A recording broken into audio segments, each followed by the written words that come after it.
Karoline Leavitt, the freshly minted voice of President Trump's administration, had just eviscerated the tech overlords and the Democratic machine, laying bare their stark hypocrisy on live television in a way you'd never imagine.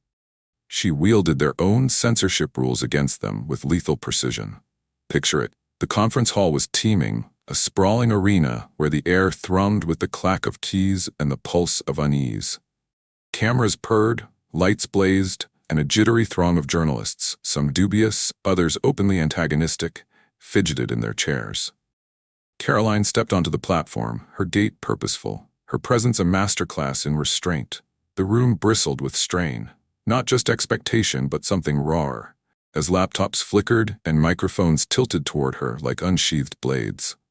She adjusted the mic, her eyes sweeping the crowd. She knew this wasn't just a briefing, it was a gauntlet, a high-wire clash where the press gripped their preloaded barbs like dynamite. She flashed a thin smile, but it gleamed with resolve. "Good afternoon, everyone," she began, her voice crisp and unwavering. "I know you've been chomping at the bit for this, so let's get to it." A pause, a calculated breath of stillness. "But first, let's establish one thing," she continued, her tone owned yet steady. "If the media is going to police the boundaries of free speech, they should at least enforce them fairly." A few reporters twitched, sensing the snare ahead. Karoline planted her hands on the podium, locking eyes with the front row. If a Republican stood here today and said we need to protect open discourse over Silicon Valley's chokehold, you'd erupt, demanding resignations, congressional hearings, maybe even jail time. But when Ilhan Omar calls for banning hate speech to silence dissent, it's just a noble stand for civility. The room constricted, whispers slithering through the crowd. The journalists had come armed to strike, but Karoline had just redrawn the lines of combat. A hand darted up. Peter from CNN, predictably. He cleared his throat, his voice laced with rehearsed skepticism. "Karoline, are you suggesting Ilhan Omar's censorship push is meant to suppress free thought?" Karoline tilted her head slightly, as if he'd asked if night was dark. "I'm not suggesting, Peter. I'm quoting her. Or are you denying she said it?" Peter stumbled, the camera snagging the fleeting fracture in his poise. Karoline leaned forward just enough, seizing the edge. "Let's be clear," she said. "When Democrats demand we gag misinformation, it's brushed off as safeguarding democracy. But if a Republican dares say we should protect every voice, it's a dog whistle for chaos. So tell me, Peter, what's the rule here? Because it looks like it only binds one side." Peter's mouth parted, then clamped shut, no retort. Another reporter, a woman from NBC, sprang in, redirecting the thrust. "Surely you're not saying the president should shrug off online extremism? Ilhan Omar was just flagging real threats from unchecked speech." Karoline turned to her, unmoved. "So was every citizen labeled a radical for questioning big tech's blacklists? Funny how that works." Silence descended. A few brows creased, some jotted notes, scrambling for a flaw in her armor. But she wasn't done. She glanced at the cameras. This wasn't just for the press. It was for every American tuned in. "Let's play a game," she said, her voice calm, deliberate. "Imagine President Trump stood here and said, we need to fight for free speech, not just safety. What would happen?" No one answered. The silence stretched taut before she broke it. Front-page meltdowns, 24/7 outrage cycles, calls for impeachment. You'd go nuclear. But Ilhan Omar says we must fight to censor, whatever the cost. Nothing. Just another Thursday. More silence. The room's momentum tilted. The press had come to bury her, but now they were the ones wavering. Then a voice pierced the quiet. James from NBC, a grizzled vet, his tone cautious. "Karoline, are you saying public safety should bow to unrestricted speech?" She raised an eyebrow. "I don't need to say it, James. You prove it daily with your lopsided outrage." Murmurs swelled. Someone hissed to a colleague. Another typed furiously. Peter from CNN tried again, edgier now. "But Karoline, don't you think context matters?" Ilhan Omar was targeting dangerous rhetoric. Karoline tilted her head, a faint smirk flickering. "Oh, I adore that word, context. Because when President Trump said we'd defend speech peacefully and fiercely, you ignored the context and screamed incitement. You even tried to pin riots on it." A ripple coursed through the press corps. Someone coughed, another muttered. Peter's jaw tightened, but before he could rally, Karoline raised a hand. "You want context, Peter? Let's have it. Ilhan Omar didn't say curb violent threats. She said, we have to fight to shut down hate speech. So I'll ask again, why is that different? No one touched it. Then, right on cue, a phone buzzed up front. A reporter peeked at it, eyes flaring before glancing up. Karoline caught it. What's that? She asked, cool as ice. The reporter hesitated. Ilhan Omar just tweeted about you. Karoline let out a quiet chuckle. Of course she did. She turned back to the room, unfazed. Let me guess, she's branding me a free speech zealot. Maybe a threat to decency. Classic. She grabbed the tablet on the podium, pulling up the tweet, then read it aloud, her voice clear and deliberate. Karoline Leavitt is peddling dangerous myths to cover Trump's reckless extremism. She looked up, scanning the reporters. Charming, but here's the rub. Her words are on tape, crystal clear, and she doesn't get to define dangerous when she's the one pushing to gag millions. The press corps sat still. They knew she had them. They just couldn't say it. Karoline took a breath, letting her strike land. This was nowhere near over. Next question, she said, eyes flashing. The room stayed muted, the tension suffocating. The press had marched in to dictate the tale, but Karoline held the whip. She tapped her fingers lightly on the podium, waiting. Someone would try to claw back control. James from the Washington Post took the plunge. Karoline, he began, measured but firm, you're quoting Ilhan Omar, but are you really claiming she wants to kill free speech outright? Karoline tilted her head, almost entertained. James, am I supposed to think shut down hate speech is a Valentine to open debate? A few low chuckles broke the hush. James pressed on, undaunted. But words can be read differently. You're painting her as a censor. What about Trump's own jabs? Don't they fuel division online?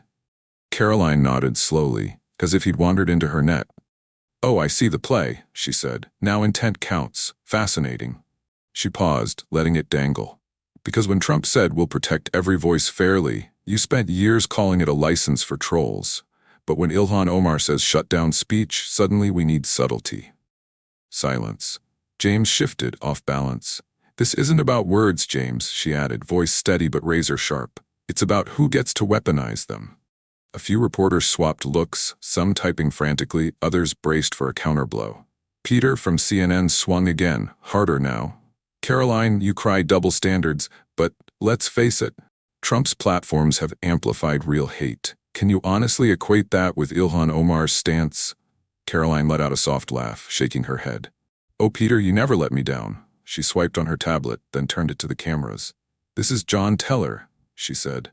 Banned from Twitter for criticizing lockdown. Lost his small business when his account vanished. She swiped again. This woman, shadow banned on Instagram for questioning vaccine mandates. Her fundraiser for her sick kid tanked. Another swipe. And this. Entire groups erased from Facebook for misinfo that later proved true. She set the tablet down, arms crossed.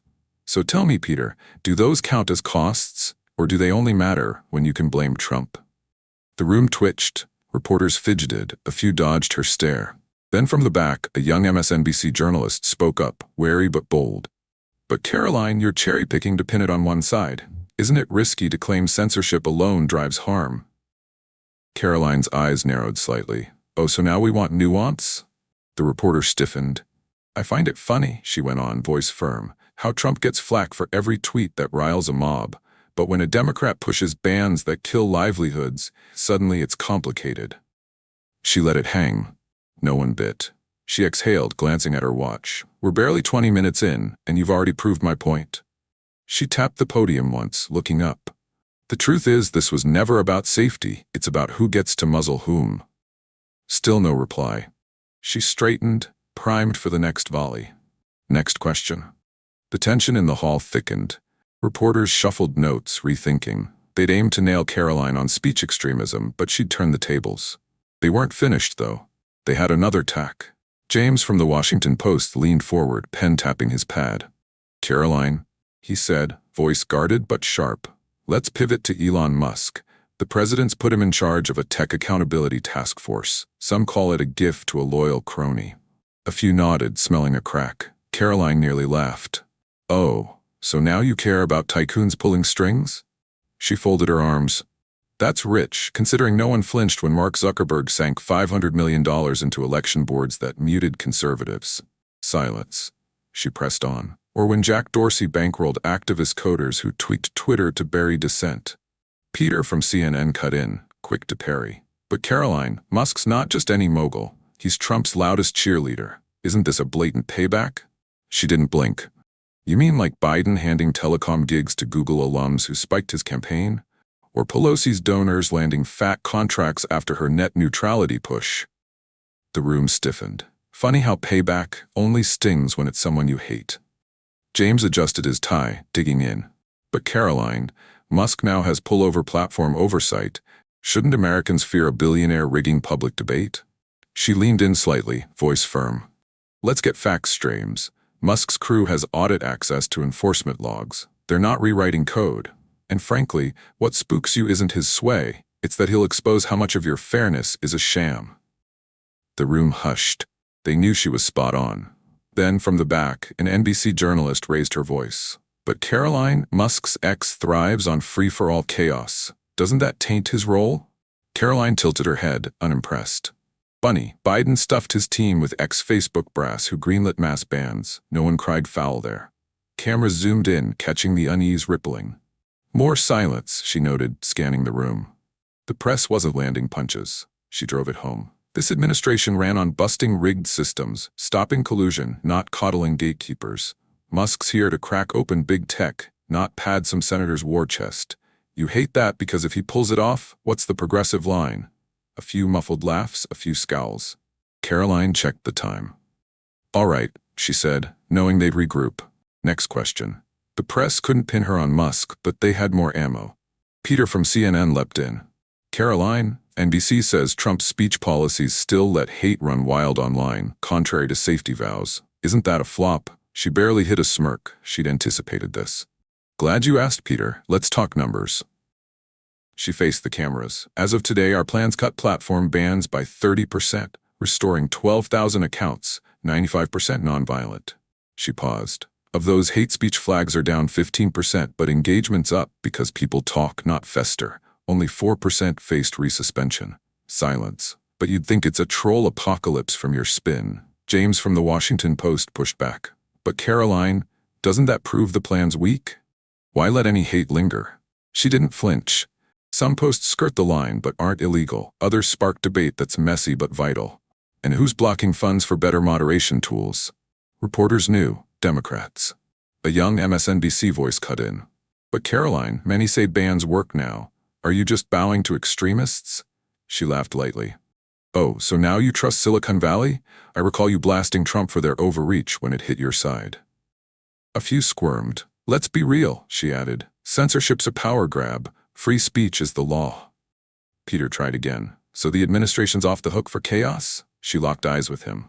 We're unbanning as fast as courts allow, but when Congress starves reform, they don't get to cry foul. Silence. She checked the time, tone light but firm. Next question. The media couldn't break her on platforms, but they had one more play. Global backlash. James from the Washington Post flipped his notes. Karoline, the president's pledge to shield U.S. speech over international norms. The UN's livid. How do you defend that? She stayed cool, scanning the room.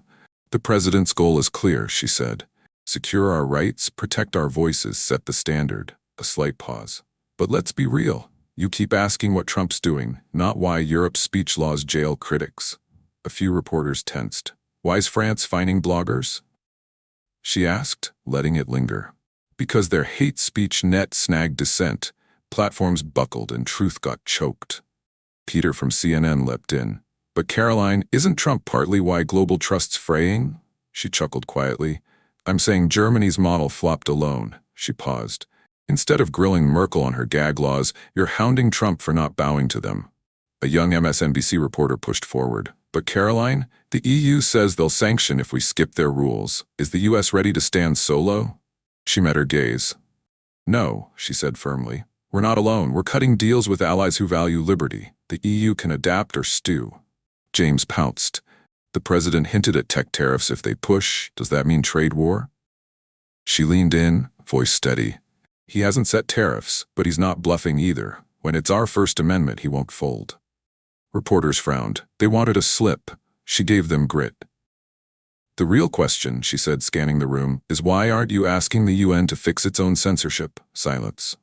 James flinched faintly. Another journalist, NPR this time, tried a sidestep. But Karoline, this risks alienating partners. How's the administration dodging a split? She exhaled, almost expectant. Trump's already locked in with the UK, Australia, Japan, building a free speech bloc. She folded her hands. You act like he's rogue, but the pacts are real. Reporters typed, spinning already. Karoline checked the time. Well, she said, smiling faintly. Next question. The press couldn't trap her on geopolitics, but they'd pivot to distortion if facts failed. Peter from CNN adjusted his mic, striking fast. Karoline, CNN's reporting you implied banned voices don't deserve scrutiny. Do you stand by that? Her brow lifted. She'd seen this. Peter, she said calmly, care to read exactly what I said? He hesitated, glancing at his notes, then up. Well, in context. No, she cut in smoothly. I asked for my words, not your take. Silence. Peter fumbled.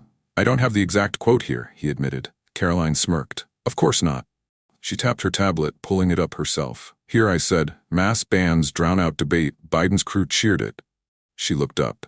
Where'd I say banned voices dodge scrutiny, Peter? His jaw clenched. Well, the implication. She raised a hand. No, Peter. CNN didn't report me. You rewrote me. Murmurs spread. She wasn't done. This is your game, she said.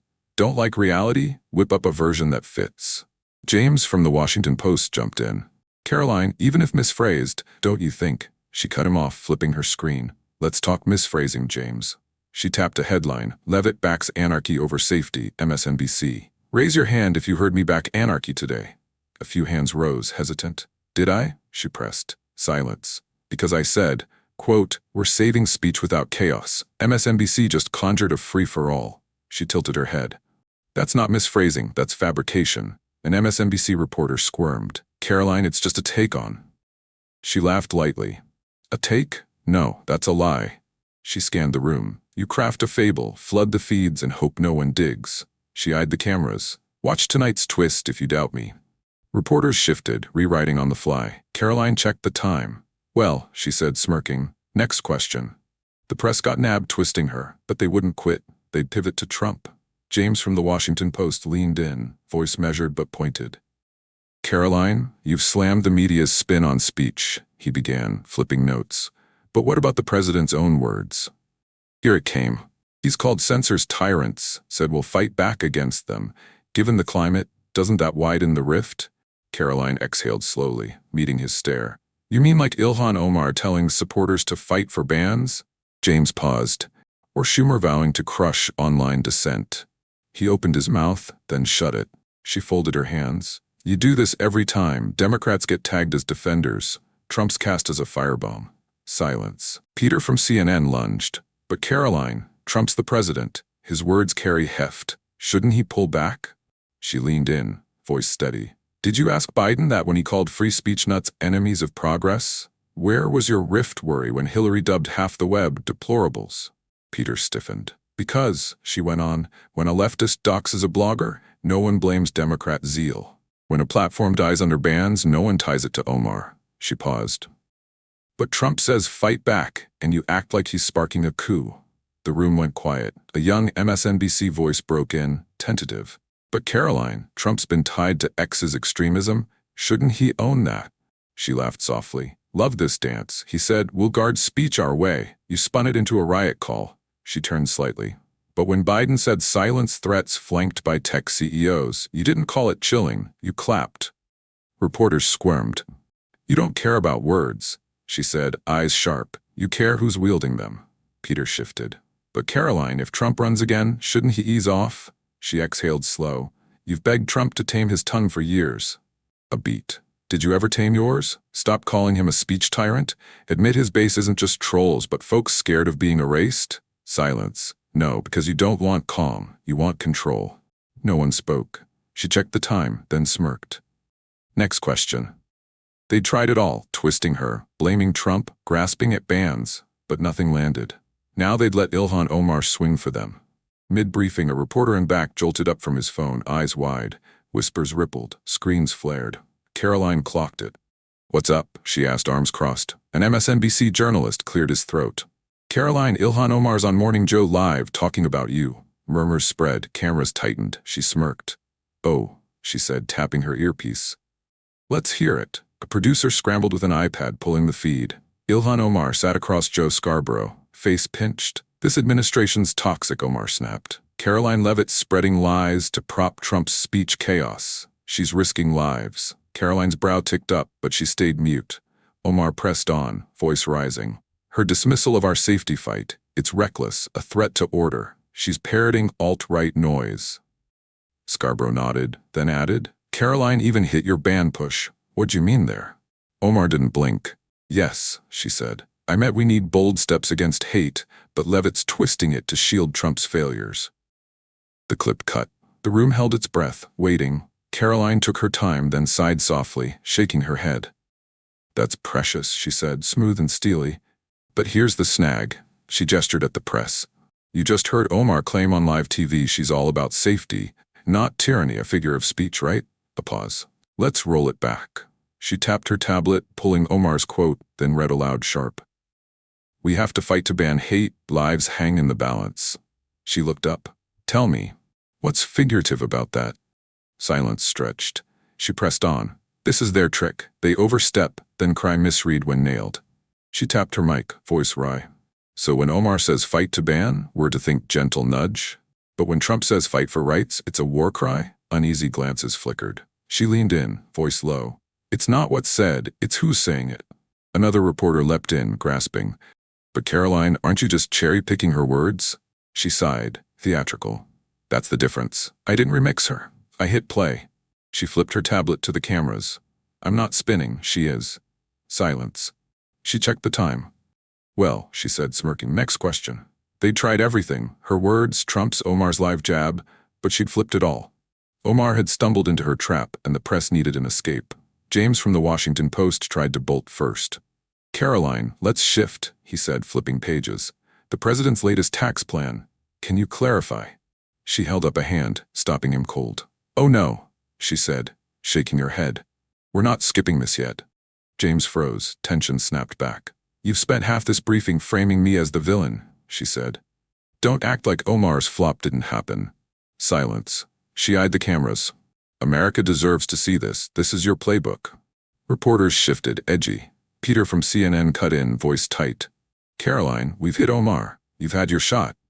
"No, Peter," she shot back. "You let Omar repaint herself. I'm just asking when you'll grill her like you do Trump." Peter's jaw locked. "Are you saying we've coddled her?" She tilted her head, eyes narrowing. "Let's test it." She pulled up headlines on her tablet, turning it to the cameras. "Here's Trump. Speech chaos fuels hate." CNN. "Trump's reckless words." Wabo. "Trump risks anarchy." MSNBC. She swiped. Now Omar. Ilhan Omar's bold. CNN. "Omar's safety push inspires." NBC. "Omar fights for order." MSNBC. She looked up. "See the split." Silence. They had no rebuttal. She tapped the tablet, voice cool but cutting. "This is the double dealing Americans are sick of." James tried again, desperate. "Well, Karoline, as I said, the tax plan." She shook her head. "Oh, now it's taxes. Because Omar's tanking online and you need a lifeline." Reporters peeked at their phones. Twitter was ablaze. She sighed, staring them down. "Dodge all you want. America sees it." She set the tablet down, arms crossed. "This isn't about truth. It's about who you guard and who you gut." Silence. She checked the time, a faint smirk blooming. "Next question." They'd twisted, blamed, let Omar swing, and tried to flee their own two-faced game. But Karoline stood firm. Peter from CNN, visibly rattled, adjusted his tie. "Karoline," he said, forcing calm. "We've covered a lot, but let's wrap here. What do you say to those who think Trump's speech stance is fracturing the nation?" She exhaled slow, shaking her head. "I say that's the fattest con you've peddled to the public." Silence. She gripped the podium, eyes on the cameras. "You call Trump a fracture," she said, "but who's spent a decade telling half this country their tweets are toxic, their questions are treason, their voices are a threat to decency?" Reporters glanced around, unsure. She pressed on. "The media doesn't fear Trump, they fear what he proves." She leaned in. "He shows something that haunts you. You don't own the conversation anymore." A few squirmed, some typed, clawing for a spin. She let it sink, then smiled faintly. "So here's the real question," she said, staring at the press. "What's your next move?" She let it hang. No one bit. She didn't push, just checked the time, stacked her notes, and stepped back. She didn't storm off or rail. She turned and walked out, steady as stone. Reporters shouted, cameras blazed, but Karoline didn't look back. The briefing closed, but the fight? It was just igniting. The story of Karoline Leavitt's confrontation with the press reveals profound messages about truth, power, and resilience, offering lessons applicable to everyday life. First, it underscores the importance of standing firm in one's convictions against overwhelming opposition. Karoline's unyielding defense of free speech, despite relentless attacks, teaches us that integrity, holding to what we believe is right, can withstand even the most calculated distortions. In life, we often face pressure to conform or silence ourselves. Her example urges us to speak boldly when it matters most. Second, the narrative exposes the danger of selective narratives, how those in power, like the media or big tech, can twist reality to protect their interests. This calls us to question what we're told, seek primary sources, and think critically, whether it's about news, policies, or personal disputes. Finally, her strategic patience, disarming opponents with facts and calm, shows that strength isn't loudness, but clarity and preparation. We can apply this by facing challenges with reason, not rage, and equipping ourselves with knowledge. Ultimately, the story inspires us to champion truth, resist manipulation, and navigate life's battles with courage and wisdom, ensuring our voices endure amid the noise.